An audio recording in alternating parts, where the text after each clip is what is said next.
The people of this country are obsessed with maintaining a healthy weight. If there's one sin that the multitudes in America feel comfortable condemning, it's gluttony.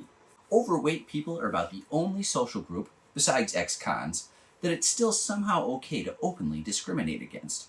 You've got to be fit, not fat. Our culture perceives obesity as a lack of self-control. If a fat person is spotted overindulging in junk food, they will be judged harshly. They might get a dirty look. Some helpful soul might even stop to remind them, that's not healthy, you know. So why isn't it just as common to criticize someone for having too much money? Imagine someone whose bank account positively sags from so much cash. Their statements have so many numbers, commas, and zeros, it's obscene. How much is too much?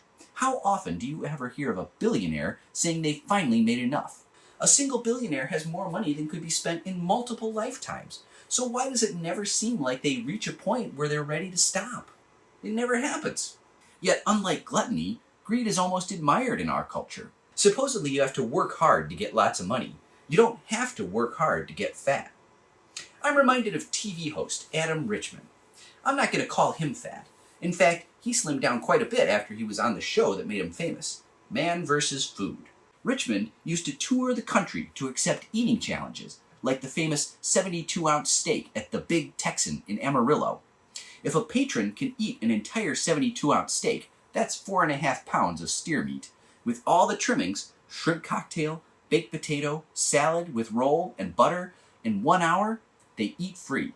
Interstate 40 is scattered with the corpses of lesser mortals who attempted the Big Texans challenge and failed. Adam made this challenge look like a warm-up round. My ex always called these feats of man over food disgusting, but I think Adam is a champion. His amazing acts of gluttony are a marvel of mind over matter. I know I could never do it. Man vs. Food was a big hit. Obviously, it's possible for some Americans to see virtuosity in gluttony from time to time. And if we can recognize the beauty in gluttony, it's also possible to see the repulsiveness of extreme avarice. Massive wealth should gross us all out. Extreme wealth is disgusting and unhealthy. Massive fortunes should not impress us. They should repulse us. Especially when one considers how we all pay the price for the massive fortunes of the super rich. Their excess is paid for with our deprivation. The rich have vastly more than they need because you and your family have less than you need. Their nest eggs grow because your take-home pay only increases by 3% every year, if you're lucky. The lives of leisure their children enjoy are purchased with your lack of vacation days, your inability to afford a nice trip with your family. The money that you and I don't get is what powers wealth inequality.